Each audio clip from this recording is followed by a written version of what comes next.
আমি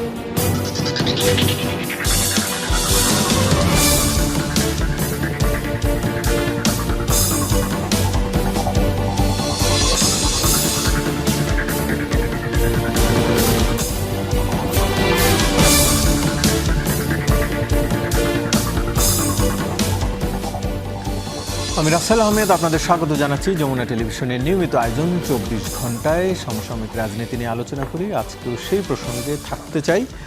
আমাদের সাথে এই জন্য স্টুডিওতে ৩ জন অতিথি রয়েছেন, তাদের সাথে শুরুতেই পরিচিত হয়ে নিচ্ছি। ডান দিক থেকে শুরু করছি। জনাব আজিজুল বারী হেলাল এমপি, তথ্য বিষয়ক সম্পাদক বিএনপি, আপনাকে আলোচনায় স্বাগত। রয়েছেন জনাব রাজিকুজ্জামান রতন, সহ সাধারণ সম্পাদক বাসদ, আপনাকে আলোচনায় স্বাগত। এবং রয়েছেন জনাব সরোয়ার তুষার, যুগ্ম আহ্বায়ক, জাতীয় নাগরিক পার্টি, আপনাকে আলোচনায় স্বাগত। সমসাময়িক বিষয়ের মধ্যে আসলে যেটি দিনভর প্রতিদিনই থাকে, এই যে হামে শিশু মৃত্যু, সেটি নিয়ে একটু শুরুতে আলোচনা করতে চাই। রতন ভাই, একটু আপনাকে দিয়ে শুরু করি। আজকেও ৮ জন শিশু মারা গেছে। আমাদের এই সরকার টিকা প্রক্রিয়া শুরু করেছে, ৯৮% টিকার আওতায় এসছে বলে স্বাস্থ্যমন্ত্রী জানিয়েছেন।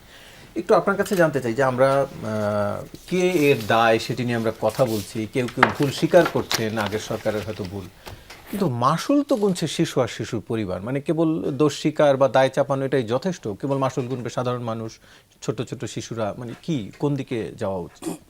ধন্যবাদ।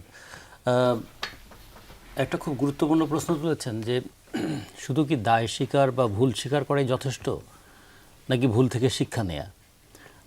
২ নম্বর, এটা হচ্ছে এমন একটা বিষয় যে একটা মৃত্যু কোনোভাবেই তার ক্ষতিটা পূরণ করা যায় না। ক্ষতিকে কেন্দ্র করে যে পরিবারের এই ক্ষতিটা হয়, তার মধ্যে হাহাকার থেকে যায়।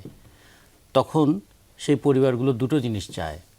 একটা হলো নিজের পরিবারের সান্ত্বনা, আর আরেকটা চায় ভবিষ্যতের জন্য স্বস্তি। নিজের পরিবারের সান্ত্বনা কি, যে শিশুটা চোখের সামনে, বাবা মার চোখের সামনেই মৃত্যুবরণ করলো ৯ মাস, ১০ মাস, ১১ মাস বয়সে, এখন কিংবা ১ বছর বয়সে।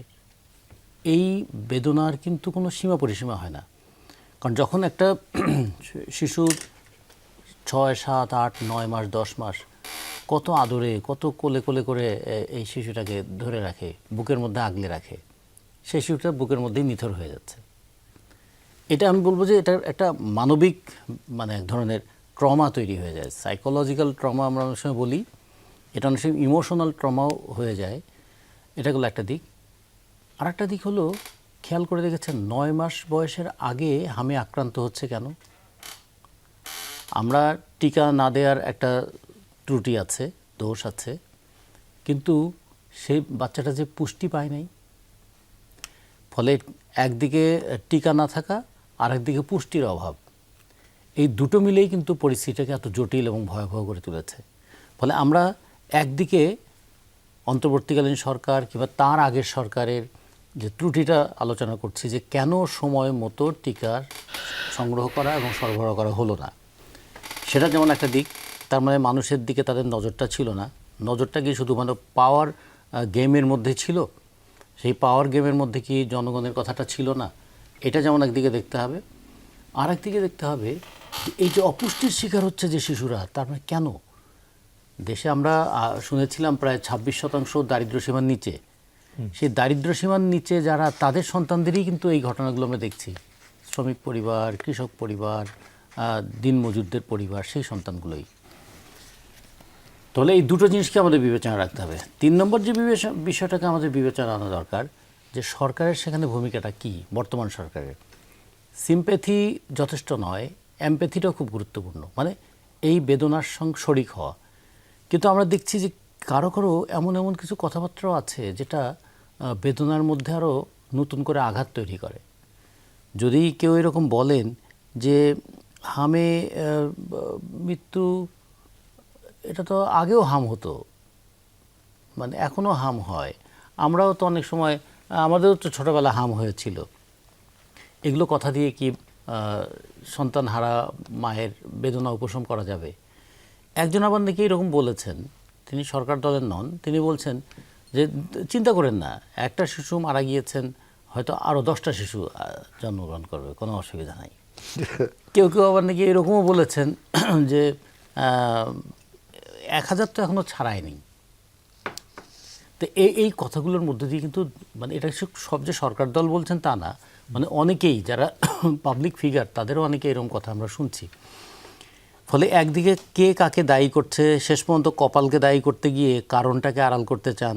এই কারণটা খুঁজতে গিয়ে দেখতে হবে সরকারের উদাসীনতা কী, আমাদের স্বাস্থ্য বাজেটের বিষয়টা কি, স্বাস্থ্য নিয়ে যারা ভাবেন তাদের সঠিক ব্যক্তিকে সঠিক জায়গায় পদায়ন করা হয়েছিল কি না, এখানে বিশ্ব স্বাস্থ্য সংস্থার ওয়ার্নিং যেটা ছিল সেটা তারা খেয়ালে রেখেছেন কি না, টাকার অভাবে টিকার কেনা হয় নাই, নাকি টিকা সম্পর্কিত এক ধরনের অবজ্ঞা বা উদাসীনতা ছিল সেই কারণে টিকা দেওয়া হয়নি। আর তারপরে হলো যে এরপরে তাহলে কি হবে, ভবিষ্যৎ কি? ভবিষ্যৎ তাহলে দুটো জিনিস, একটা হলো যে আমরা এক সময় ল্যাকটেটিং মাদার্স ইয়ের কথা বলেছিলাম, শুনেও ছিলাম আমরা, তাহলে সেই দিকটা আবার খেয়াল রাখতে হবে। এই শিশুরাই তো আমাদের ভবিষ্যৎ গড়ে তুলবে। ফলে এই শিশুদেরকে, যে শিশু মৃত্যুবরণ করলেন সে আর ফিরে আসবে না, কিন্তু যে শিশু প্রায় পঙ্গুত্বের যন্ত্রণা নিয়ে বেঁচে থাকবেন, যে শিশু তার শারীরিক অনেকখানি অসুস্থতা নিয়ে বাকি জীবন কন্টিনিউ করবেন, তাদের দায়টা কে নেবে? আমরা সংখ্যার দিক থেকেও যদি দেখি তো প্রায় 30 থেকে 32 হাজার যে আক্রান্ত হয়ে হাসপাতালে এসেছিলেন, সেই যে আক্রান্ত হয়ে হাসপাতালে এসে যারা হাসপাতালে থেকে ফিরে গেলেন, সেই শিশুদের বাকি জীবনটা কেমন করে কাটবে সে ব্যাপারেও একটা মনে হয় নজর দেওয়া উচিত। কিন্তু এই আলোচনাটা কোথাও আসছে না। হামে আক্রান্ত হয়ে যে শিশুটা হাসপাতালে 15 দিন থাকার পরে আপাত সুস্থ হয়ে ফিরে গেলেন, তার শরীরে যে দীর্ঘস্থায়ী একটা ক্ষতি তৈরি হয়ে গেল, এইটা পূরণ হবে কি দিয়ে? ফলে এই সমস্ত দিকগুলো একটু ভাবা দরকার। ভবিষ্যতে এখন যে সরকার আছে, সামনে বাজেট আসবে, আমরা একটু বাজেটে দেখতে চাইবো যে স্বাস্থ্য বাজেট কি আগের মতোই থাকবে নাকি সেটি বাড়বে। যদি আপনি অর্থ সংকটের কথা বলছিলেন, আমরা যতদূর জেনেছি যে অন্তর্বর্তীকালীন সরকারের সময় অর্থ সংকটের হওয়ার কথা নয়, কারণ টিকার জন্য আলাদা বাজেট বরাদ্দ করেছিল অর্থ মন্ত্রণালয়। সরকার তুষার, একটু আপনার কাছ থেকে জানতে চাই, যেটি বলা হচ্ছিল যে অন্তর্বর্তীকালীন সরকারের সেই সময় তারা ওপেন টেন্ডার যাওয়ার যে প্রক্রিয়া, সেই ধরনের একটি ভুলের কারণেই এখন এই মাসুলগুলো গুনতে হচ্ছে শিশুদের। একটু আপনার কাছেও জানতে চাওয়া যে এর সমাধান কি, মানে ওপেন তারা ভুল করেছে, এটি যথেষ্ট, আমরা বলবো এই পর্যন্ত যথেষ্ট কিনা? আপনাকে ধন্যবাদ। এই ক্ষেত্রে আমি বর্তমান সরকারের যিনি তথ্য উপদেষ্টা জাহেদ ভাই, তার বক্তব্যটাকে সমর্থন করি। তিনি বলেছেন যে দায় দেয়া যাবে, কিন্তু তার আগে আমাদেরকে এটা তদন্ত করতে হবে, এবং সরকার একটা তদন্তের উদ্যোগ নিচ্ছে, এবং সেখানে যার যতটুকু দায় আছে এবং সেগুলো যদি শাস্তি দেওয়ার মতো দায় থাকে সেটা দিতে হবে। এ ব্যাপারে কোনো ইফস অ্যান্ড বাটস নাই। এবং আমরা যতটুকু জানি বা শুনতে পাচ্ছি এখন, যে ওই সময় যারা ফিল্ড লেভেলে যারা স্বাস্থ্য কর্মকর্তা ছিলেন তাদের অনেকেই বিদ্রোহ করেছেন, স্ট্রাইক করেছেন। অনেক ক্ষেত্রে, যেটা আমি একজন জনস্বাস্থ্যবিদ বেনজির সাহেবের কথায় দেখলাম, যে অনেক ক্ষেত্রে রিপোর্টিংয়ের ক্ষেত্রে কিন্তু আমরা দেখতে পাচ্ছি 90%-এর বেশি কিন্তু টিকা দেওয়া হয়েছিল 2 ফেজের, এটা বলা হচ্ছে। কিন্তু অনেক ক্ষেত্রে তারা টিকা না দিয়ে এই রিপোর্টিংটা করে, ফলে এটা বিশ্বাসযোগ্য নাও হতে পারে। কিন্তু তারা ওই সময়ে স্ট্রাইক করছিল এবং এক ধরনের স্যাবোটেজে লিপ্ত ছিল। ফলে এইটা একটা পূর্ণাঙ্গ তদন্তের দাবি রাখে, এবং তদন্তের পরে ওই তৃণমূলের অফিসার থেকে শুরু করে উচ্চ পর্যায়ের নীতি নির্ধারক, যার যার দায় পাওয়া যাবে, কাউকে ছাড় দেওয়ার কোনো সুযোগ নাই। কারণ হচ্ছে আমরা আমাদের শিশুদেরকে হারিয়েছি এবং হারাচ্ছি। ঠিক আছে, এখন ওই সময় আপনি নিয়োগগুলো আমরা জানি যে স্বাস্থ্য অফিসার যারা, তাদের নিয়োগগুলো আওয়ামী লীগ আমলের নিয়োগ যেহেতু, ফলে স্বাভাবিকভাবেই তাদের একটা অন্তর্বর্তী সরকারের বিরুদ্ধে এক ধরনের ক্ষোভ থাকাটা সঙ্গত।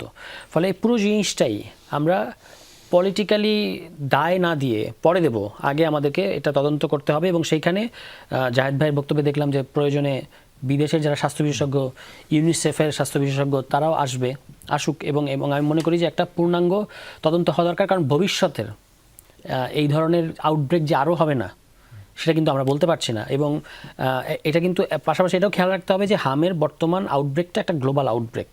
জাপানে, কানাডায়, ইংল্যান্ডে, এই সমস্ত দেশেও আউটব্রেক হচ্ছে।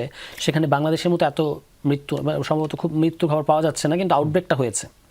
ওই সমস্ত দেশ কিন্তু হামমুক্ত হয়েছে অনেক আগে, তারপরে নতুন করে আউটব্রেকটা হচ্ছে। ফলে একদিকে যেমন আমাদের নিজস্ব ইন্টারনাল গাফিলতি এবং এই সমস্ত বিষয় থাকতে পারে, একই সাথে এটাও মাথায় রাখতে হবে যে এটা নতুন কোনো ভ্যারিয়েন্টও হতে পারে, যেহেতু এটা গ্লোবাল আউটব্রেকের অংশ। কারণ আমরা দেখতে পাচ্ছি 9 মাসের কম বয়স 19 দিনের শিশু আক্রান্ত হচ্ছে, 9 বছরের কিশোর আক্রান্ত হচ্ছে। ফলে এই জিনিসটা শুধুমাত্র দায় দিয়ে কিন্তু আমরা মানে দায় সারাভাবে দায় দিলে হবে না। এখন আমাদেরকে এখন ব্যবস্থা দরকার, এখন শিশুদেরকে বাঁচাতে হবে। যারা হাসপাতালে ভর্তি আছে সেখানে যেন আর একজন শিশু মারা না যায়, সেই জন্য সেই দায়িত্বটা কিন্তু এই সরকারের। এবং বিএনপি সরকারের নির্বাচনী প্রতিশ্রুতি এবং রাজনৈতিক যে ইশতেহার, সেখানে দুই জায়গায় একটা কথা বলা আছে স্বাস্থ্য বিষয়ে, যেগুলো জটিল রোগ সেগুলোর ব্যয়বহুল চিকিৎসার ক্ষেত্রে সরকার পাবলিক প্রাইভেট যে পার্টনারশিপ সেটার অধীনে ওই যেহেতু প্রাইভেট হাসপাতালগুলোতে আপনার অনেক ব্যয়বহুল চিকিৎসা, সরকার 5 লক্ষ টাকার সিলিং পর্যন্ত দরিদ্র যারা জনগোষ্ঠী তারা যদি এই ধরনের জটিল রোগে পড়ে তাহলে সেই চিকিৎসা সেবা ক্রয় করবে জনগণের হয়ে। তাহলে আপনি এই যে নিউমোনিয়া মারা যাচ্ছে না, হামে কিন্তু মানে একেবারে নিশ্চিতভাবে হাম বলা হচ্ছে খুব কম, বেশিরভাগ কিন্তু হামের উপসর্গ, যার মধ্যে নিউমোনিয়া হচ্ছে একটা বড় জিনিস। তাহলে নিউমোনিয়া হলে আপনার পেডিয়াট্রিক আইসিইউর কী অবস্থা আমাদের হাসপাতালগুলোতে? আমাদের কোনো জেলা হাসপাতালগুলোতে কি এগুলো আছে? নাই। তাহলে আপনি যখনই হাসপাতালে নিয়ে যাচ্ছে, আপনি জানেন যে একটা ইউনিয়নে যদি এই ধরনের একটা মানে সিমটম প্রকাশিত হয়, সে নিয়ে যাবে কোথায়? উপজেলায়। সেখান থেকে বলবে জেলায় যান, জেলা থেকে বলবে বিভাগে যান, বিভাগে বলবে ঢাকায় যান। আমরা কি শিশুদের বাঁচাতে পারবো না। তাহলে আমি বলবো যে আপনারা ঠিক আছে শাস্তি দেবেন যার যার এখানে আপনারা দায় পাবেন, কিন্তু এই মুহূর্তের করণীয়টা কিন্তু ভুলে গেলে চলবে না।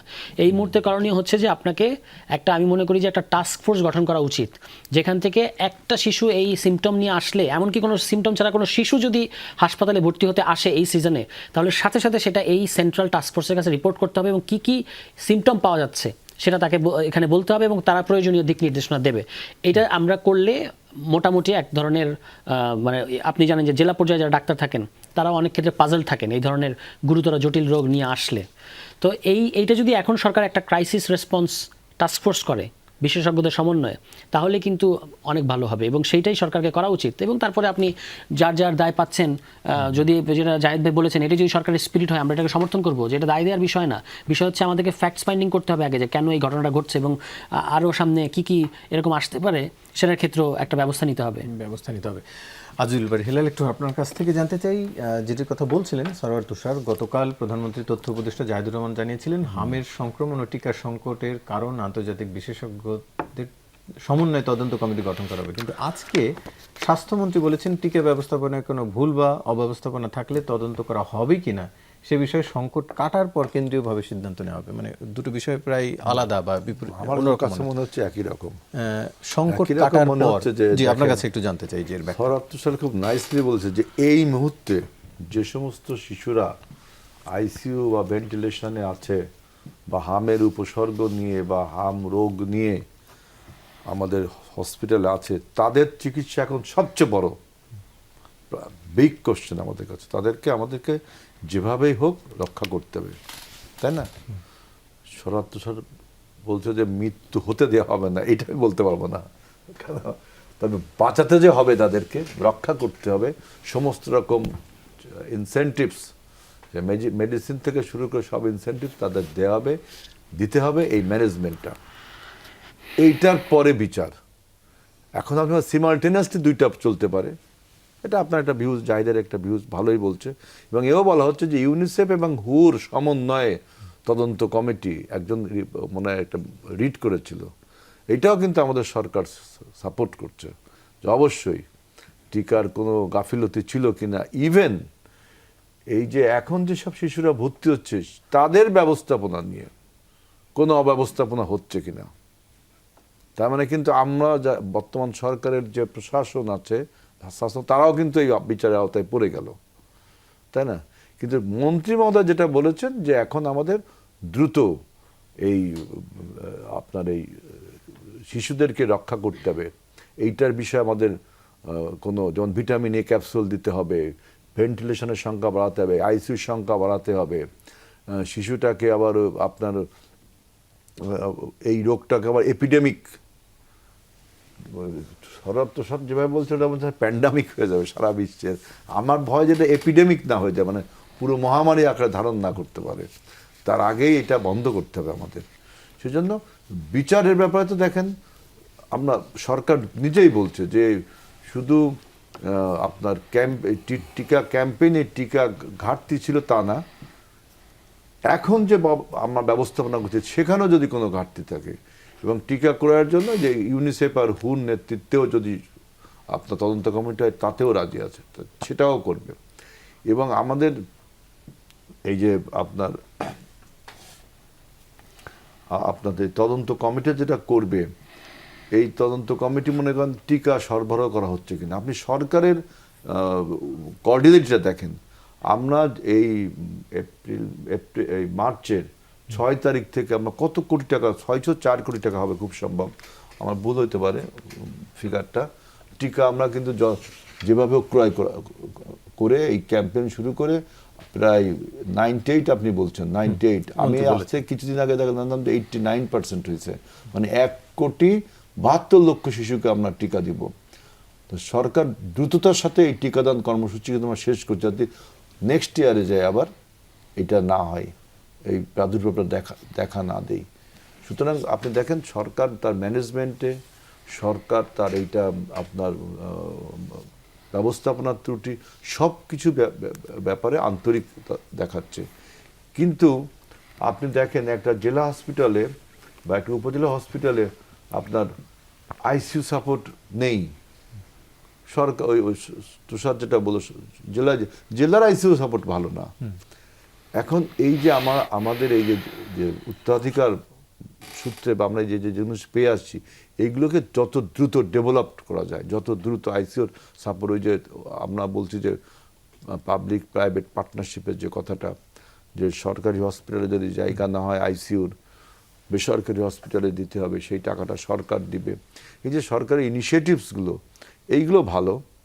এই তারপরে ভিটামিন এ ক্যাপসুল দিচ্ছি, তারপরে আপনার টিকাদান কর্মসূচি, গণটিকাদান কর্মসূচি দেওয়া আছে, জরুরি ভিত্তিতে টিকা ক্রয় করা হয়েছে, বুঝছেন, এবং তদন্ত কমিটি করা হয়েছে। কি ঠেকাতে যাচ্ছে না কেন? মানে সেইখানে এর আগে আমরা রাজশাহীতে 2 জনের মৃত্যু নিয়ে স্বাস্থ্যমন্ত্রীর ব্যাপক ক্ষোভ দেখেছিলাম, কিন্তু ঢাকায়ও তো অনেক শিশু মরছে তো শিশু আপনার নিউমোনিয়া হচ্ছে, নিউমোনিয়া থেকে শ্বাসকষ্ট হচ্ছে, একদম আমি দেখলাম করোনা ভাইরাসের মতো। আমি এত বড় ডাক্তার না বা বিজ্ঞানী না, কিন্তু আমার কাছে মনে হচ্ছে করোনা ভাইরাসের মতোই হয়েছে, যে হাম রোগের থেকে নিউমোনিয়া হচ্ছে, নিউমোনিয়া ঠান্ডা লেগে এখন ভেন্টিলেশনের দরকার হচ্ছে, অক্সিজেনের দরকার হচ্ছে, পাচ্ছে না, মারা যাচ্ছে শিশু। এখন এই জিনিসগুলোকে, এই ইনসেন্টিভসগুলো, মেডিসিন ইনসেন্টিভসগুলো, এবং আমাদের যে কেয়ার গিভাররা আছে, আমাদের যে ডক্টররা আছে, তারা যতটা তাদের ইউটিমোস্ট এফোর্ট দিবে, এইটাই হলো সরকারের প্রধান দায়িত্ব। এবং আপনারা দেখছেন পত্রিকা টেলিভিশনগুলোতে আমরা সেই কাজটি করছি। মন্ত্রী যেটা বলেছে যে আগে আমাকে প্রাইমারি, আমার ইম্পর্টেন্স হলো এই শিশুদেরকে রক্ষা করতে হবে, বিচার তো হবে, এটা আগেই বলেছি। আর আমাদের উপদেষ্টাও একই কথা বলছে, অর্থাৎ দুজনের কথার মধ্যে কোনো ভিন্নতা নেই। জি, সরকার নিজেদের অর্থায়নে 35,000 কোটি টাকার পদ্মা ব্যারেজ প্রকল্প অনুমোদন দিয়েছে। আমরা সেটি নিয়ে একটু আলোচনা করব, তবে তার আগে বিরতি নিয়ে আসি। দর্শক সঙ্গেই থাকুন।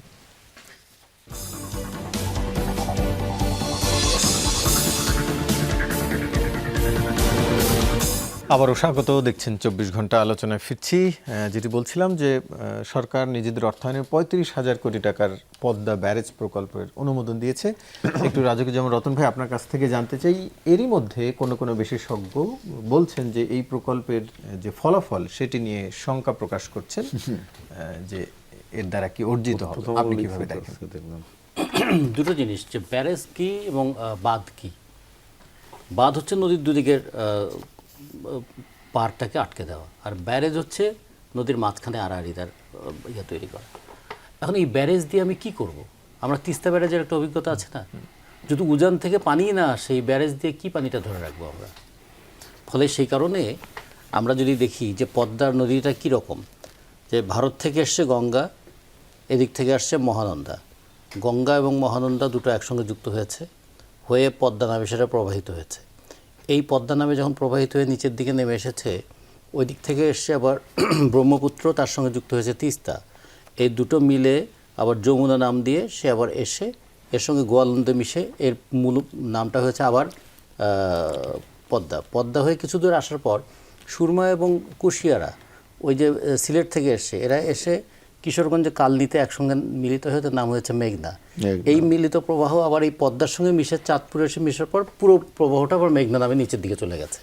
এই যদি আমাদের বড় আমাদের নদীর ইয়েটা দেখি, প্রবাহটা দেখি, আমাদের প্রায় 54টা নদী আসছে ভারত থেকে, তার মধ্যে 51টার উপর ভারতের বাঁধ আছে, এবং এক একটা নদীর উপর কোনো কোনো নদীর উপর 3টা-4টা বাঁধ পর্যন্ত আছে। তিস্তার উপর তো উজানে অনেকগুলোই বাঁধ আছে, পানি প্রত্যাহার হয়েছে। তাহলে এখন আমরা ব্যারেজটা করে কি করব, কোথায় করব? 1961 সালের দিকে যখন পদ্মা সেতু নির্মাণের ফারাক্কা ব্যারেজের প্রশ্নটা ওরা আনে যে ভাগীরথী নদী দিয়ে গঙ্গার পানিটা নিয়ে যাবে হুগলি বন্দরে তার নাব্যতা রক্ষা করার জন্য, এই যে পানিটা নিয়ে যাবে, তখনই কিন্তু এই কথাটা এসেছিল যে ওরা যদি এখানে পানি প্রত্যাহার করে তাহলে এদিকে কি হবে। পাকিস্তান এই দিকটাতে খুব বেশি নজর দেয়নি। তখন ইন্ডিয়ার দিক থেকে একটা প্রস্তাব ছিল যে আপনারা একটা ব্যারেজ করেন। এটা এমন একটা জিনিস যে পানি প্রত্যাহার করছে আমার, সেই আবার সাজেশন দিচ্ছে তোমরা একটা ব্যারেজ করো। কেন? এই নদী দিয়ে যে বিপুল পরিমাণ পানি বর্ষাকালে আসে সেটাকে আপনারা ধরে রাখবেন, ধরে রেখে বাকি সময় কাজ করবেন। কিন্তু খেয়াল করুন তো, নদীর সঙ্গে শুধু কি পানি আসে, তার সঙ্গে পলি আসে না। এই পলিটা যদি প্রবাহিত হয়ে না যায় স্রোতের ধাক্কায়, তাহলে তো নদীর বুকটা তো ভরাট হয়ে যাবে। আমাদের বাংলাদেশটা তো পানি এবং পলির দেশ, পানির সঙ্গে পলি এসেছে, পলি জমে জমেই তো এই দেশটা ভূখণ্ডটা তৈরি হয়েছে। এই জন্য এটাকে বলে জীবন্ত বদ্বীপ। প্রতি বছর গড়ে 12-12.5 কিলোমিটার বর্গ কিলোমিটার করে দেশটার আয়তন বাড়ে। এই যে যদি পানির প্রবাহটা আটকে যায় ব্যারেজ করে কোথাও, তাহলে দুটো হবে। প্রথমত, একটা নদীকে বাঁচিয়ে রাখার জন্য যে পানিটা দরকার কমপক্ষে, সেই পানিটা সে পাবে কি না। দ্বিতীয়ত, পানিটা কখন আমি আটকে রাখবো, কোথায় আটকে রাখবো। কখন আটকে রাখবো মানে বর্ষাকালে যখন প্রচুর পানি আছে তখন তো বৃষ্টির পানিও আছে এবং আমার উজান থেকে আসা পানিও আছে। এবং বাংলাদেশ হচ্ছে এমন একটা দেশ, বাংলাদেশের উজানে বাংলাদেশের চাইতে 15 গুণ বেশি জায়গায় যে বৃষ্টিপাত হয়, সেই পুরো পানিটা বাংলাদেশের উপর দিয়ে আমাদের বঙ্গোপসাগরে যায়।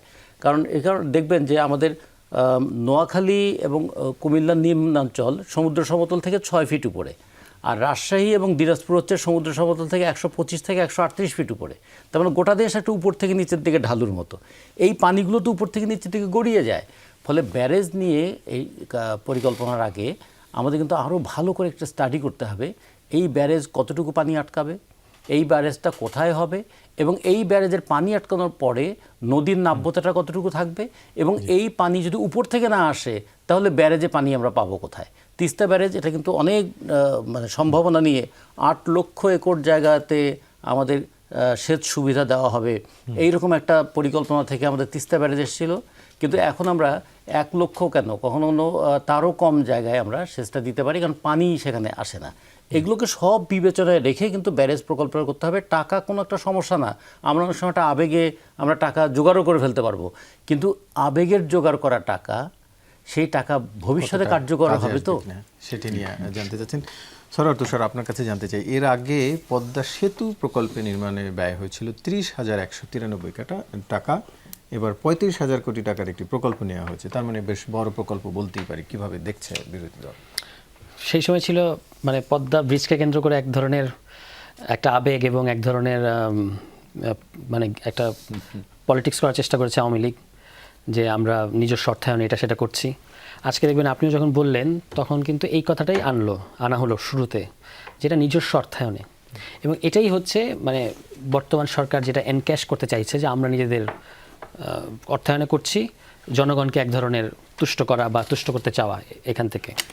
কিন্তু এই ব্যারেজ প্রকল্পটা এটা কিন্তু একটা যৌথ প্রকল্প, এবং এই জন্যই নিজস্ব অর্থায়নের কথাটা আসছে। মানে যৌথ প্রকল্প কিন্তু আপনি করবেন আপনার টাকায়, এবং এটা শুরু হওয়ার আগেই এটা 35,000 কোটি টাকা, এবং এটা বলা হয়েছে প্রাথমিক ব্যয়, এটা আরও বাড়তে পারে।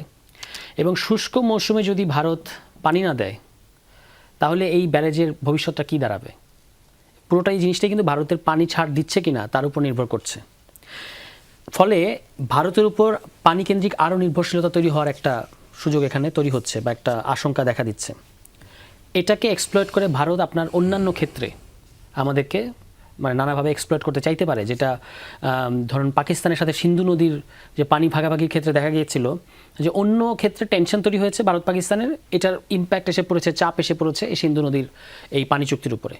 ফলে পুরো জিনিসটি আপনি আরেক দেশের উপর নির্ভরশীল হয়ে এত বড় চুক্তি, এত বড় অর্থায়নের মেগা প্রকল্প, এই বিএনপি সরকারের প্রথম মেগা প্রকল্প, এটা নেওয়ার আগে আমি রতন ভাইয়ের সাথে একমত, আরও অনেক চিন্তা ভাবনা করা দরকার ছিল, আরও অনেক কনসাল্ট করার ব্যাপার দরকার ছিল স্টেক হোল্ডারদের সাথে, এবং এইসব বিষয়ে যারা দুই দেশেরই বিজেপি সরকার বা ভারত রাষ্ট্রের সরকারে যারা থাকে তাদের এই যে পানি নীতির সাথে তো ওখানকার অনেক সিভিল সোসাইটি এবং পানি বিশেষজ্ঞরা একমত না, তাদেরকে নিয়ে আমরা এটা করতে পারতাম, কিংবা আন্তর্জাতিক অনেক পানি বিশেষজ্ঞকে আনা যেত এখানে। এবং এইটার করার চেয়ে বাংলাদেশ আরও সহজে আরও বড় একটা কূটনীতি, এত এক্সেলেন্ট নাকি আমাদের একজন পররাষ্ট্রমন্ত্রী আছেন, তার কূটনীতিটা আরও হওয়া উচিত ছিল যে আমাদের যেটা আন্তর্জাতিক নদী আইন সেটা অনুমোদন করা এবং সেখানে অনুস্বাক্ষর করা। তাহলে ভারত একটা আন্তর্জাতিক চাপে পড়তো, মানে গ্র্যাজুয়ালি সেটাতে পড়তো। এবং আপনি চীনের সাথে, চীন ভারতের যে দ্বৈরথ, এটাকেও আমরা খুব সৃজনশীলভাবে এখানে এক্সপ্লয়েট করার সুযোগ ছিল। যে ভারত তখন চাইতো যে আমরা যেন চীনের দিকে না যাই, তখন সে আমাদেরকে ম্যানেজ করার চেষ্টা করতো। মানে আমরা তখন ছোট দেশ হওয়া সত্ত্বেও দুই বড় দেশকে নিয়ে এক ধরনের কূটনৈতিক গেমের মধ্যে থাকতে পারতাম। কিন্তু এখন এই যে এত বড় একটা ব্যারেজ করা হচ্ছে ভারতের উপর নির্ভরশীল হয়ে, ভারত পানি দেবে এটার কোনো নিশ্চয়তা নাই। তো সেটা আপনি কেন করছেন? বলছিলেন যে এটি প্রাথমিক ব্যয় ধরা হয়েছে। এর আগে আমরা পদ্মা সেতুর ক্ষেত্রে দেখলাম 10,000 কোটি টাকার প্রকল্প, সেটি 30,000-এ গিয়ে ঠেকেছে। এবার কি সেরকমের কোনো আশঙ্কা দেখেন? মানে ভাষাই তো বলে দেয় 35,000 আপনি বলেই দিয়েছে সরকার আজকে একনেকের মিটিংয়ের পরে, যেটা প্রাথমিক ব্যয়। এবং এটা প্রকল্প শুরু হওয়ার পরে ডেফিনেটলি এটা বাড়বে। এটা 10,000 যেহেতু 30,000 কোটি টাকাতে গেছিল, এটা 35,000 কোটি আল্লাহ যদি চায় তো আমাদের এটা 90,000 কোটি টাকা চলে যেতে পারে, বলা যায় না। জি, আজিজুল বারী হেলাল, একটু আপনার কাছে জানতে চাই, বর্তমান প্রধানমন্ত্রী ভোটের আগে বলেছিলেন মেগা প্রকল্প মানে মেগা দুর্নীতি, তাই মেগা প্রকল্পে যাবে না বিএনপি। 35,000 কোটি টাকার প্রকল্পকে কি মেগা বলা যাবে কিনা? অবশ্যই বলা যাবে। আপনার বক্তব্য হলো যে পদ্মা ব্যারাজের প্রয়োজনীয়তা আছে কিনা, তার আগের কথা হলো যে পদ্মা ব্যারাজের উদ্দেশ্য কি। এই পদ্মা ব্যারাজের এই ধারণার উৎপত্তি হয় বা এর উদ্দেশ্য সেই পাকিস্তান, পূর্ব পাকিস্তান আমলে 60-এর দশকে। এরপরে প্রায় 4বার এর সমীক্ষা চালানো হয়। লাস্ট 2016 সালে শেখ হাসিনা বলে যে কারিগরি ত্রুটি বিচ্যুতির কথা বলে প্রজেক্টটা বন্ধ করে দেয়। আর এটার উদ্দেশ্য ছিল যে 70 দশকে যখন ফারাক্কা বাদ দেওয়া হলো, তখন আমাদের দেশের দক্ষিণ পশ্চিম অঞ্চল সহ প্রায় 1/3 শুকিয়ে গেল, সুন্দরবন লবণাক্ততায় ভরে গেল, নদীর নাব্যতা কমে গেল, নদীগুলো শুকিয়ে গেল ফারাক্কা বাঁধের মারাত্মক প্রভাবের ফলে, তাই না?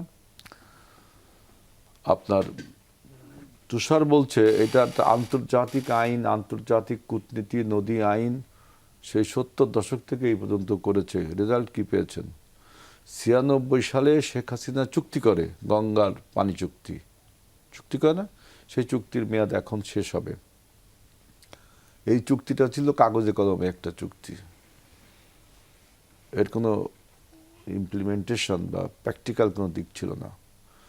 1977 সালে প্রেসিডেন্ট জিয়াউর রহমান যে চুক্তিটি করেছিল, গঙ্গার পানি চুক্তি, সেটা যদি আজও বজায় থাকতো তাইলে হয়তো আপনার এই পদ্মা ব্যারাজের দরকার হতো না। এখন রতন ভাই যেটা বলছে যে পানি নেই, পদ্মা ব্যারাজ দিয়ে কী করবেন। দেখেন, যখন বর্ষা মৌসুম আসে এবং ভারতের যখন এই স্লুইস গেটগুলো ফারাক্কার 8-10টা বাঁধ একসাথে খুলে দেয় গেটগুলো, তখন আমরা তলিয়ে যাই না, পুরো তলিয়ে যায় না? আবার বৃষ্টির যে অজস্র ধারা আমরা পাই। এখন তো পানির উৎস শুধুমাত্র সারফেস ওয়াটারের পানিটা আর হলো বৃষ্টির পানি, এটা একটা বিরাট উৎস আমাদের। ভূগর্ভস্থ পানি আমাদের শেষ হয়ে যাচ্ছে। সুতরাং পানি আমাদের এখন প্রয়োজন এবং নদীর প্রবাহ ফিরিয়ে আনতে হবে। এখন যদি আপনি প্রথমে বলেছিল যে কুষ্টিয়ার ঠাকুর বাড়িতে এটা নাকি করা হবে, পাকিস্তান আমলে বলেছিল, এখন বলা হচ্ছে যে পাংশাতে, ফরিদপুরে রাজবাড়ির পাংশাতে প্রায় 165 কিলোমিটার আপনার ওয়াটার সাবমার্জড হবে এই বাঁধের ফলে, এবং 2 কত কিলোমিটার ব্যাপী এই বাঁধটা হবে। এটা কাইন্ড অফ রিজার্ভার, জলাধার। এর আবার 78টা গেট থাকবে, আমি প্রাথমিক 78টা গেট থাকবে, যে যখন আপনার এই জলাধারটা পূর্ণ হয়ে যাবে এই গেটের পানিগুলো ছেড়ে দেওয়া হবে, তখন আমাদের যে দক্ষিণ অঞ্চল, পশ্চিম অঞ্চলে নদীগুলোকে আবার প্রবাহ ফিরিয়ে আনা হবে। তার মানে ওরা যখন পানি ছাড়বে তখন আপনার পানি ধরে রাখার একটা কৌশল। এখন আপনি বলবেন যে ওরা যখন পানি ছাড়বে না, মানে শুকনো মৌসুমে, বৃষ্টির মৌসুমে যে পানিটা আমরা পাবো সেটা আমরা ধরে রাখতে পারবো, জলাধারে পারবো না, ধরে রাখতে পারবো। সেই পানি আবার আপনার ছেড়ে দিয়ে নদীর প্রবাহ রাখতে পারবো। এখন আপনি ফারাক্কার প্রভাবের ফলে আমরা যে সমূহ বিপদের সম্মুখীন, এটা তো ঠিক। আমি আজকে প্রথম আলো রিপোর্টটা পড়েছি, প্রথম আলো একজন লিখেছে, রতন ভাই যেটা বললেন, আমি তার সাথে একমত না। হ্যাঁ, তিনি রাইট হতে পারেন, কিন্তু আমি তার সাথে একমত না। আপনি দেখেন ফারাক্কার ফলে তো আমরা ক্ষতিগ্রস্ত। এখন এটা মোকাবেলা করবেন কীভাবে? তুষার বলছে যে কূটনীতিকভাবে করেন বা রাষ্ট্রীয়ভাবে করেন। আমরা তো করেছি, সবাই করেছে না? কিন্তু আপনি কি আসলে কি লাভবান হয়েছেন? আসলে বলেন, লাভবান হয়েছেন? আপনি জানি করণীয় কি? রিজার্ভার তৈরি করতে হবে। 60 দশকের থেকে তো এই চিন্তা চলে আসে, সেই পানি বিজ্ঞানী বলেন আর আন্তর্জাতিক নদী বিশেষজ্ঞদের বলেন, এই চিন্তা চলে আসছে। তার মানে আমার দৃষ্টিতে একটা আমাদের ওয়াটার রিজার্ভার ব্যারেজ দিয়ে করা দরকার। এখন 165 কিলোমিটার এলাকা সাবমার্জড হবে, সেখানে প্রাণ প্রকৃতির ক্ষয় হবে, এটা সত্য কথা। প্রাণ প্রকৃতির ক্ষয় হবে, এই যে ডিসপ্লেসমেন্টটা হবে বা আপনার প্রাণ প্রকৃতির, এটার একটা ইকোনমিক ভ্যালু আছে না?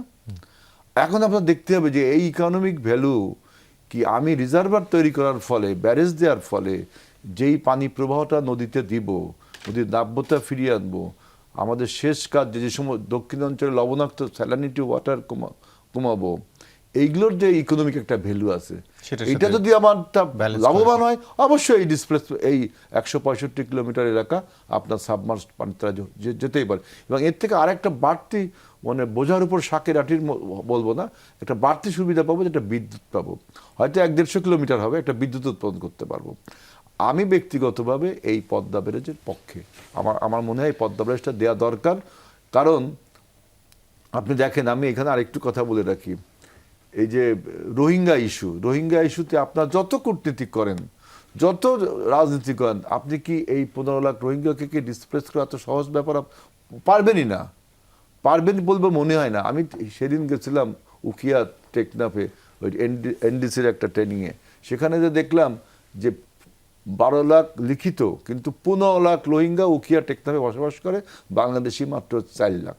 তাহলে ওই দেশটা তো আমাদের আছে কিনা আমি জানি না। সিকিউরিটি কনসার্ন একটা। এখন ওকে ডিসপ্লেস করতে হবে কিভাবে? আমি ওখানে বলেছিলাম, ওখানে এরিয়া কমান্ডারকে, যে মিলিটারিলি ডিসপ্লেস করতে হবে। আরও অনেক ইকুয়েশন আছে। তো বলছে যে আমাদের মিলিটারি শক্তি এখন বার্মার থেকেও কম, আপনি কীভাবে মিলিটারি ডিসপ্লেস করবেন? আমি বললাম 78-এ এবং 92-তে আমরা কিন্তু এই ব্যারিকেডটা দিয়েছিলাম মিলিটারিলি দিয়েছিলাম। এখন কেন পারছি না? আমাদের এখন সক্ষমতা কমে গেছে। তাহলে আমাদের মিলিটারি সক্ষমতা বাড়াতে হবে যদি আপনি ওই রোহিঙ্গাদেরকে ডিসপ্লেস করতে চান। সুতরাং আমার বক্তব্য যে এই পদ্মা ব্যারেজ, আমি মনে করি যে এর একটা ক্যালকুলেশন করা উচিত, যে যাই করা উচিত, যে আসলে লাভটা কতটুকু। আমাদের গভর্নমেন্ট নিশ্চয়ই আমাদের এই লাভটা আমাদের মানুষকে দেখাবে, যে আমাদের বেনিফিটে প্রাণের, প্রকৃতির, নদীর এবং আমাদের কৃষির এবং ফারাক্কা ব্যারেজের এই যে আমরা ক্ষতিগ্রস্ত, এটা তো অনস্বীকার্য। তার তো মোকাবেলা করতে হবে ভাই। কূটনীতির কথা বলছিলেন, সীমান্তে কাঁটাতারের বেড়া দেওয়ার নিয়ে আবার নতুন করে আলোচনা হয়েছে, সেটি নিয়ে আলোচনা করতে চাই। তবে তার আগে আবার একটি বিরতি নিয়ে আসি, দর্শক সঙ্গেই থাকুন।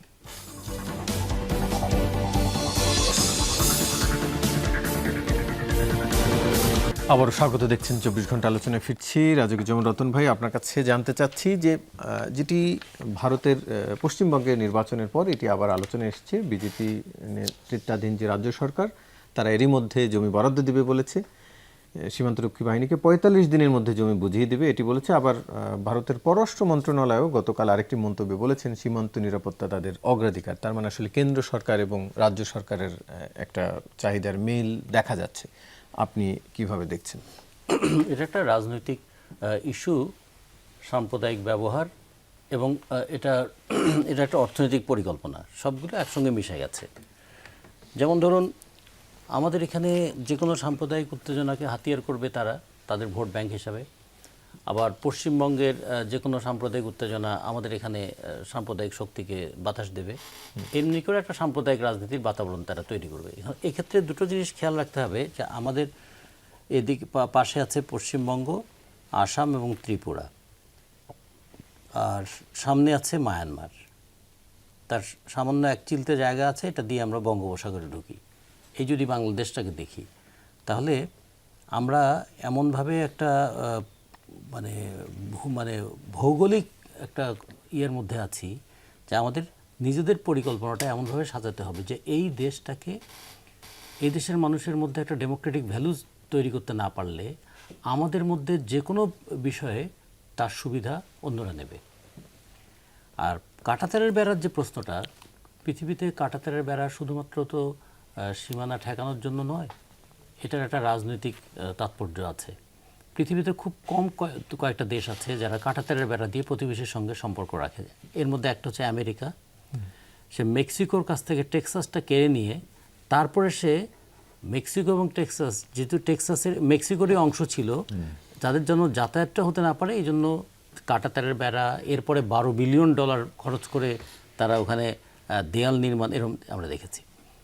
প্যালেস্টাইনের জায়গা দখল করে ইসরায়েল রাষ্ট্র তৈরি করার পর তারাও কিন্তু কাঁটাতারের বেড়া, ইলেকট্রিফাইড বেড়া এই সমস্ত তারা দিয়েছে। আর আমাদের ভারতের সঙ্গে প্রায় 4000 কিলোমিটারের উপরে দীর্ঘ সীমানা আমাদের সীমানার চারপাশেও কিন্তু কাঁটাতারের বেড়া। পাকিস্তান সীমানায় তারা দিয়েছে। পাকিস্তান সীমানায় তারা যুদ্ধ করছে, সেই কারণে ঠিক কাঁটাতারের বেড়া দিতে হয় না, সেখানে তাদের সেনাবাহিনীর উপস্থিতি দিয়েই তারা এটা অনেক ক্ষেত্রে নিয়ন্ত্রণ করে। তো আমরা যেটা বলতেছি যে এই যে কাঁটাতারের বেড়া এটা একটা সম্মানেরও উপর একটা আঘাত। তারপরেও তারা কি বলছে যে আমাদের এখান থেকে যেন অভিবাসন তারা ঠেকাতে পারে। আচ্ছা, কাঁটাতারের বেড়া দিয়ে অভিবাসন ঠেকাবে, কখনো কখনো তারা বলেছে গরু আসাও ঠেকাবে, কিন্তু ফেন্সিডিল আসা ঠেকায় না কেন? বাংলাদেশে যে ফেন্সিডিল আসে তার তো 90% আসে ভারত থেকে, এবং আমাদের সীমানার ওপারেই তাদের ফেন্সিডিলের কারখানা। মাদক আসতে কিন্তু কোনো সমস্যা হয় না। কিংবা ইয়াবা যদি বলি, মায়ানমার থেকে এত যুদ্ধ পরিস্থিতির পরেও মায়ানমার থেকে প্রতিদিন প্রায় নাকি 96 লক্ষ করে ইয়াবা ট্যাবলেট আসে। এই এত কিছুর পরে তো ইয়াবা আসা বন্ধ হয় না। তার মানে খেয়াল রাখবেন যে এই যে মাদক ব্যবসাটা কিন্তু ঠিকই অব্যাহত আছে, কিন্তু মানুষের চলাচল বন্ধ হচ্ছে। এর উদ্দেশ্য কি? রাজনৈতিক। এর উদ্দেশ্য ভবিষ্যতে ভোটের কাজে এটা ব্যবহার করা। আমাদের ফেলানির লাশ যখন কাঁটাতারের বেড়ায় ঝুলছিল, সেটা শুধুমাত্র একটা ফেলানি ছিল না, তো এটা ছিল একটা সিম্বল যে কিভাবে তারা ট্রিট করে প্রতিবেশীকে। তাহলে আমাদেরও খেয়াল রাখা দরকার যে আমরা আমাদের নিজেদের সক্ষমতা যেমন বাড়াবো, আমাদের মর্যাদার প্রশ্নটা যেমন থাকবে, সাথে সাথে নিজের দেশের মধ্যে যদি অর্থনৈতিক বৈষম্যটা দূর করতে না পারি, নিজের দেশের মধ্যে যদি বেকার সমস্যা দূর করতে না পারি, নিজের দেশের মধ্যে যদি চোরাচালান বন্ধ করতে না পারি।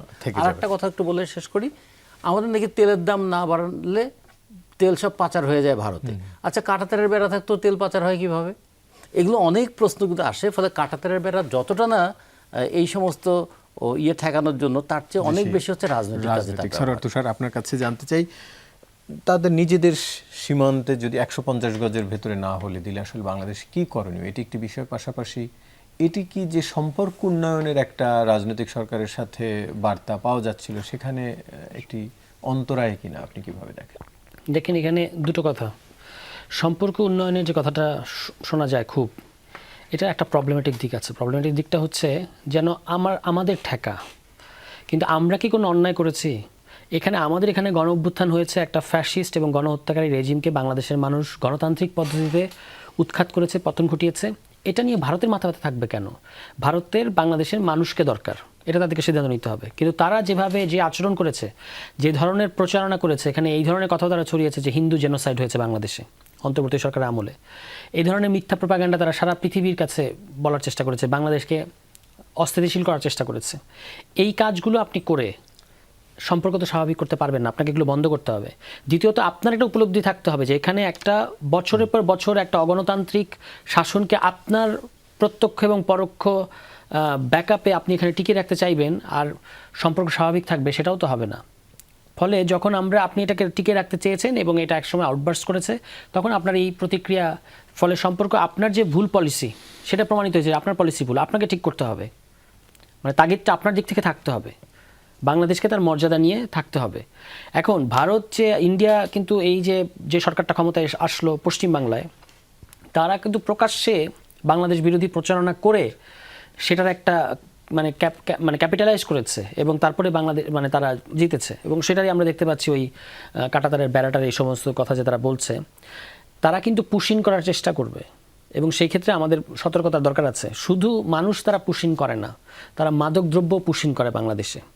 এবং বাংলাদেশকে বিশেষত সীমান্তবর্তী অঞ্চলগুলোকে এক ধরনের মানে খাটো করে রাখার তাদের একটা প্রবণতা আছে। ফলে এখান থেকে এই বর্তমান সরকারকে একটা সিদ্ধান্ত নিতে হবে এবং সেটা ভারতকে বলতে হবে, এই যে কয়েকদিন আগেও আমাদের দুজনকে মেরে ফেললো, এটা আমরা আর টলারেট করব না। এবং সেটা ওই যে পররাষ্ট্র উপদেষ্টা তিনি যে ভাষায় বলেছেন একটু অকূটনৈতিক সুলভ হলেও আমি কিন্তু এটা পছন্দ করেছি। তিনি বলেছেন যে বাংলাদেশের মানুষ এসব পরোয়া করে না। তো বাংলাদেশের মানুষের ওই কাঁটাতার পরোয়া করে না, এটা যদি ঠিক হয় আমরা মানলাম, সাপোর্ট করি আপনাকে। আপনি এই যে আমাদের লোকদেরকে আপনি প্রায় সীমান্তে ঢুকে এসে গুলি করে মারবেন, এটাও আর হবে না। তো চোরাচালানি যদি প্রশ্ন হয়, চোরাচালানি কি আমরা ওই পারে ভূতের সাথে করি, যার সাথে করি? কখনো আমরা কারোর কোনো ক্ষতি চাই না, কিন্তু কারোর আপনি দেখেছেন হাতে কিংবা পায়ে কোনোদিন গুলি লেগেছে কোনো ভারতীয়র? তাহলে এটা হয় কার সাথে? এটা তো তাদের অ্যাকনোলেজমেন্ট ছাড়া হয় না। আপনি একদিকে কাঁটাতার দেবেন, আবার এই যে কয়েকদিন আগে পত্রিকায় নিউজ বেরোলো টিটিপির এক জঙ্গি বড় ধরনের আপনার তেহরিকি ওই তালেবান অফ পাকিস্তান, যেটা দীর্ঘদিন যাবত ইন্ডিয়া পৃষ্ঠপোষকতা করছিল পাকিস্তানের বিরুদ্ধে আফগান সীমান্তে, সেরকম একজন জঙ্গি বাংলাদেশে এই পাসপোর্ট এবং ভিসা ছাড়া বাংলাদেশে এসে ঢুকেছে। ওই যে যখন পুলিশ বলল যে একটা নিরাপত্তা হুমকি বা আশঙ্কা আছে, কিভাবে আসলো এবং আমাদের গোয়েন্দারা কি করলো, মানে এটা চলে যাওয়ার পরে পত্রিকায় নিউজ আসলো। পাসপোর্ট ভিসা ছাড়া একটা আন্তর্জাতিক জঙ্গি, ভিন্ন একটা দেশের জঙ্গি ভারতীয় বর্ডার ক্রস করে আমাদের দেশে আসছে, এটা ভারতীয় গোয়েন্দা সংস্থার কোনো ধরনের সহযোগিতা ছাড়া আসছে, এটা কেউ বিশ্বাস করবে? তাহলে ওখানে কাঁটাতারে বেড়া কোথায় গেল? এই জিনিসগুলো আছে। এবং এই ক্ষেত্রে নতুন সরকারের কাছে আমরা একটা খুবই আত্মমর্যাদায় বলিয়ান হয়ে একটা কূটনীতি প্রত্যাশা করি। জি, আজমল হিলাল ভাই, আপনার কাছ থেকে এটি জানতে চাই যে এইখানে বিএনপি সরকারের জন্য একটি চ্যালেঞ্জ হয়ে দাঁড়ালো কিনা? একদিকে দেশীয় রাজনীতি, আরেকদিকে কূটনীতির উপর নির্ভর করা, কিন্তু দিন শেষে কতটা সফল হবে? শোনেন, তুষারের সাথে আমি কিছুটা একমত যে কাঁটাতারের বেড়া এইটা তাদের নিজস্ব ব্যাপার। তারা তাদের সীমান্তে কাঁটাতারের বেড়া দিবে, অসম্মানজনক যেটাও বলছো ওটা আমি পরে আলোচনা করব। পৃথিবীর এই যে রতন ভাই বলছে দেশে দেশে এই কাঁটাতারের বেড়া, আপনার উত্তর কোরিয়ার দক্ষিণ কোরিয়ার মধ্যে আপনার ল্যান্ডমাইন পুঁতে দিছে ওই যে আপনার সীমান্তে, এবং ইলেকট্রিফাইড করা, যেমন বললো ইসরায়েল এবং পশ্চিম তীর এবং গাজা। ফিলিস্তিনটাই তো আপনার ইসরায়েল নামে কি রাষ্ট্র আছে নাকি, ওরা দখল করে নিছে পশ্চিম তীর আর গাজা, ওই সাথে ওই ইসরায়েলের ওই অংশে ওরা কাঁটাতারের বেড়া দিয়ে দিচ্ছে। পাকিস্তানের সাথে ভারতের কাঁটাতারের বেড়া, ভারতের সাথে বার্মারও কাঁটাতারের বেড়া আছে, একটু যে আছে আপনার ইউএসএ মেক্সিকো যেটা বললেন, ওখানে স্টিলের বেড়া। ভাইটা বললেন টেক্সাস, তাই না? লস অ্যাঞ্জেলস হবে, আমার লস অ্যাঞ্জেলস আছে। তারপরে আপনার এই যে বুলগেরিয়া, টার্কি, যারা টার্কি গেছেন তারা দেখবেন বুলগেরিয়ার সাথে কীভাবে কাঁটাতারের বেড়া। তারপরে আপনার এই সৌদি আরবের মতো দেশ, সে ইয়েমেনের মতো একটা ছোট দেশের সাথে কাঁটাতারের বেড়া দিয়ে রাখছে। ইরানের সাথে একটু সীমান্ত আছে, সেখানে একটা বেড়া দিচ্ছে। অতএব স্পেন আর মরক্কো আপনার একটু ওই যে ভূমধ্যসাগরের এপার ওপারের দেশ, একটু ছিটমহল আছে, ওইখানেও যাতে না পায় সেটাও আবার কাঁটাতারের বেড়া দিয়ে স্পেন ঘিরে রাখছে। এইগুলো সাধারণত করা হয় বুঝছেন যে অবৈধ অনুপ্রবেশ, চোরাচালান, মানব পাচার, তারপরে মেনলি জাতীয় নিরাপত্তা। তো এখন ভারত তার আভ্যন্তরীণ ব্যাপার সেটা করছে, কিন্তু আমাদের যেটা উচিত হবে যে আমাদের সীমান্তে নজরদারি বাড়াতে হবে, সেখান থেকে যেন কোনো রকম পুশ ইনের একটা সমস্যা আছে। কারণ এই কাঁটাতারের বেড়ার কনসেপ্ট 1985 সালে রাজীব গান্ধী প্রথম করেছিল। আপনার আসাম এ একটা বিদ্রোহ হয়েছিল, আসামিদেরকে পুশ ইন করছিল বাংলাদেশে, ওরা আবার ঢুকতে না পারে, এই জন্য আবার কাঁটাতারের বেড়ার কনসেপ্ট চালু। এবার শুরু হলো পুরো সীমান্ত এলাকায় কাঁটাতারের বেড়া, তাই না? এখন আপনি আপনার এলাকায় কাঁটাতারের বেড়া দেন, কিন্তু আপনার তো দেয়া লাগছে না, কারণ ওরাই দিয়ে দিছে। দুই সীমান্ত আপনার তো দেয়া লাগছে না। সো এই কাঁটাতারের বেড়াটা আমার কাছে গুরুত্বপূর্ণ না। আমার কাছে যে গুরুত্বপূর্ণ যে আপনার আমাদের জাতীয় নিরাপত্তা এবং সার্বভৌমত্ব, তারপরে ওই যে রতন ভাই বলছেন ফেন্সিডি সরকার যে সম্পর্ক উন্নয়নের যে কথা বলছে বিএনপি, যে রাজনীতি সম্পর্ক উন্নয়নের কোনো বিষয় এটি কি এখানে এক ধরনের সেই বার্তা দেয় আসলে যে কাঁটাতারের বেড়া কি না, এটা তার এলাকায় সে তার সীমানায় সে কাঁটাতারের বেড়া দেবে, তো সম্পর্কে ঘাটতি হবে কেন? আমি তো বুঝলাম সম্পর্কে ঘাটতি হবে কেন? সে তার কাঁটাতারের বেড়া দিবে, আমি পদ্মা ব্যারেজ দিব, সম্পর্কের ঘাটতি কেন ভাই? সম্পর্কের ঘাটতি কখন? যখন আন্তর্জাতিক নদীর পানি আপনি দেন না। সম্পর্কের ঘাটতি হয় কখন? যখন ওই যে ফেরানির লাশের কথা বললো, তাই না? এইগুলো হয় সম্পর্কের ঘাটতির কারণে। আপনি যখন আমাদের ওই পরশুদিনে 2 জন লোককে নাকি মেরে ফেলছে, এই যে সীমান্তে যখন গুলি, এগুলোই আপনি কাঁটাতারের বেড়া দিবেন, এটা আভ্যন্তরীণ ব্যাপার। আমরা সীমান্তে নজরদারি রাখবো যে এই কাঁটাতারের বেড়ার নামে যেন কোনো অবৈধ চোরাচালান না আসে, অবৈধ পুশিন না হয়, যে মাদক ফেন্সিডিল না আসে। আমরা সীমান্তে নজরদারিটা বাড়াবো। অর্থাৎ তাই এটি না? তাদের অতএব আমি অভ্যন্তরীণ কাঁটাতারের বিষয়। বেড়াটাকে অসম্মান, সম্মান, সম্পর্ক উন্নয়নের কিছু দেখি না।